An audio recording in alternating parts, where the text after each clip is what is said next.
Welcome viewers, welcome to my channel আহারে বাহারে। আজ আপনাদের সঙ্গে কারি পাতা রুইয়ের একটা রেসিপি আমি শেয়ার করব। রুই মাছ তো আমাদের বাঙালির প্রতিজনের ঘরে রান্না হয়। আমরা বিভিন্ন রকমভাবে রুই মাছের রান্না করি। আজকে আমি যেভাবে রান্না করছি দেখুন আপনাদের পছন্দ হয় কিনা। কারি পাতা রুই বানানোর জন্যে আমি নিয়েছি রুই মাছ ভালো করে ধুয়ে নুন হলুদ মাখিয়ে নিয়েছি।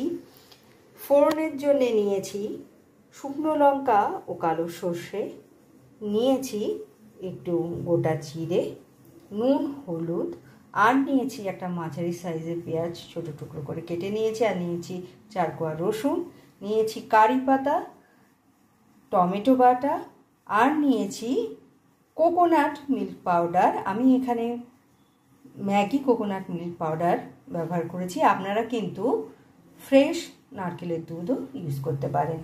আর নিয়েছি একটু আদা বাটা, নিয়েছি লঙ্কার গুঁড়ো, এখানে 2 রকম লঙ্কার গুঁড়ো আছে, কাশ্মীরি রেড চিলি পাউডার আর নর্মাল লঙ্কার গুঁড়ো, আর সব শেষে নিয়েছি 2টো কাঁচা লঙ্কা। সবার প্রথমে আমি একটু গরম জল দিয়ে কোকোনাট মিল্ক পাউডারটাকে গুলিয়ে নেব, আর মিক্সারে পেঁয়াজ আর রসুনের একটা পেস্ট বানিয়ে নেব।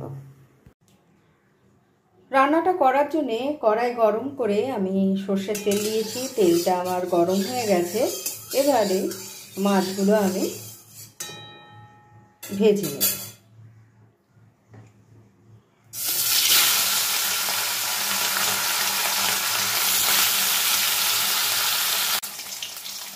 দেখুন প্রথম ব্যাচের মাছগুলো আমার ভাজা হয়ে গেছে।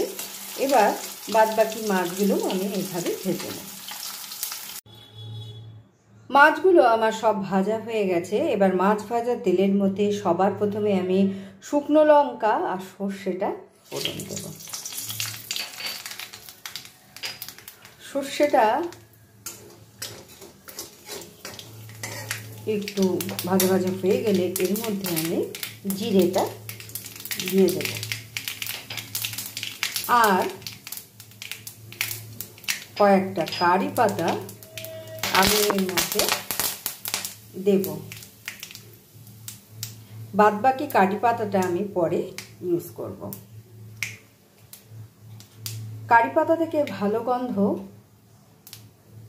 বেরোলে আমি এর মধ্যে সবার প্রথমে পেঁয়াজ ও রসুন বাটাটা অ্যাড করে দেব।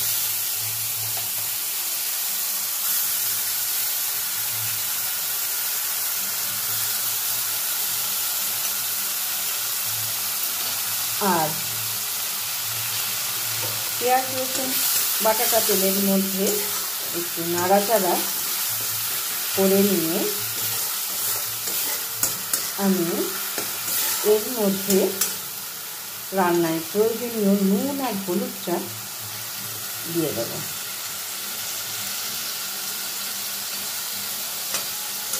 দিয়ে খুব ভালো করে পেঁয়াজ আর রসুনটাকে ভেজে নেব যতক্ষণ না এই কাঁচা গন্ধটা চলে যায়।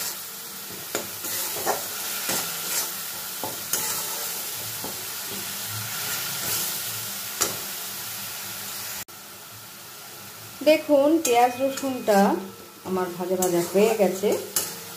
এবার এর মধ্যে আমি আদা বাটাটা অ্যাড করে দেব। আদা বাটাটা দিয়েও আমি পেঁয়াজ রসুনের সঙ্গে খুব ভালো করে কষিয়ে নেব যতক্ষণ না আদার কাঁচা গন্ধ চলে যায়।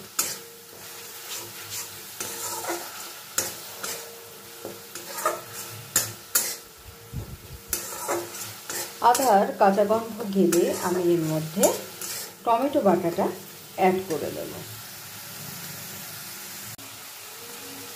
আদা পেঁয়াজ রসুনেরটাকে মশলাগুলোকে ভালো করে কষানোর পর এর মধ্যে আমি টমেটো বাটাটা অ্যাড করে দেব। টমেটো বাটা দিয়েও কিন্তু মশলার সঙ্গে খুব ভালো করে কষিয়ে নেব। একটু সময় ধরে গ্যাসের ফ্লেমটা কিন্তু আমার সিমে আছে। আমি একটু সময় ধরে এই মশলাটাকে কিন্তু খুব ভালো করে কষিয়ে নেব। আপনারা রান্নার সময় যত সুন্দর করে মশলা কষবেন ততই কিন্তু রান্নার স্বাদ ভালো হবে। আমি এটা ততক্ষণ কষবো যতক্ষণ না এর থেকে তেল রিলিজ করে।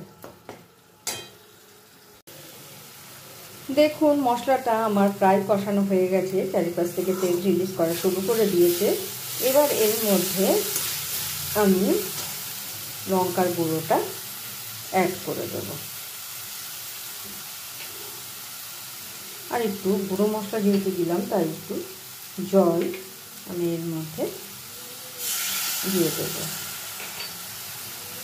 দিয়ে মশলার সঙ্গে এটাকে কিছুক্ষণ কষিয়ে নেব।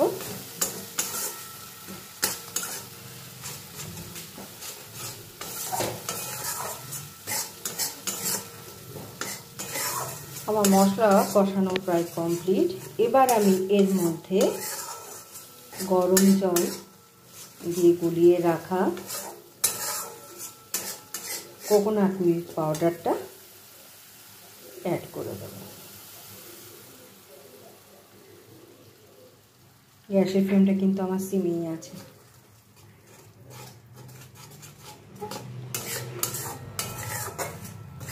একটু বাটি ধোয়া জলও আমি এর মধ্যে দিয়ে দেব।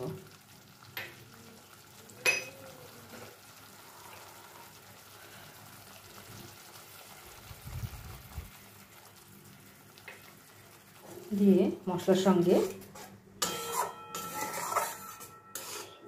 কোকোনাট মিল্ক পাউডারটা গুলে নিয়েছিলাম সেটা ভালো করে কষিয়ে নেব।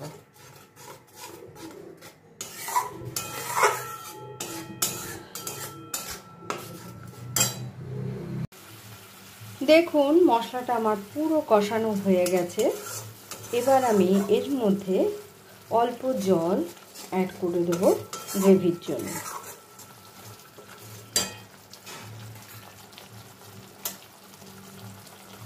অল্প জল অ্যাড করে দিলাম।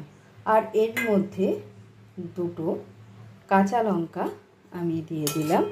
দিয়ে জলটাকে মশলার সঙ্গে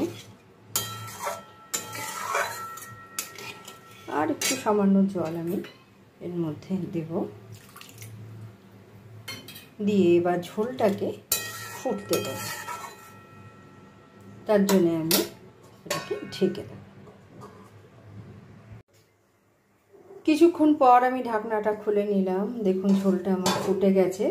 এবার এর মধ্যে আমি মাছগুলো অ্যাড করে দেব।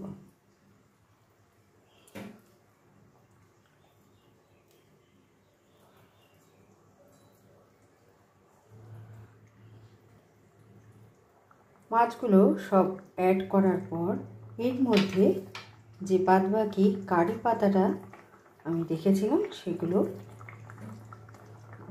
দিয়ে দেব। দিয়ে সব কিছুর সঙ্গে মাছটাকে উল্টে পাল্টে দেব যাতে ঝোলটা মাছের মধ্যে আর কারি পাতার ফ্লেভারটা মাছের মধ্যে যায়।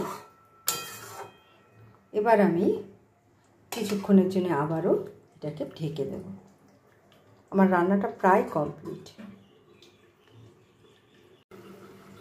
2-3 মিনিট পর আমি ঢাকনাটা খুলে নিলাম। দেখুন মাছগুলোর মধ্যে ঝোল ঢুকে গেছে, চারিপাশ দিয়ে তেল রিলিজ করেছে, মানে আমার রান্নাটা একদম কমপ্লিট। এবার আমি গ্যাসের ফ্লেমটা অফ করে দেব আর 5 মিনিট রেস্টে রেখে এটা আমি সার্ভ করে দেব। আমার কারি পাতা রুই একদম রেডি অ্যান্ড সার্ভড। কেমন লাগলো আপনাদের এই রেসিপিটা অবশ্যই আপনারা আমায় কমেন্টস করে জানাবেন। প্রতিদিন একঘেয়েমি রুই মাছের ঝোল না খেয়ে একদিন এভাবে ট্রাই করে দেখতেই পারেন আপনারা। আর যদি আপনাদের আমার এই রেসিপি ভালো লেগে থাকে তাহলে প্লিজ লাইক, শেয়ার এবং সাবস্ক্রাইব করবেন আমার চ্যানেলকে। Thank you for watching.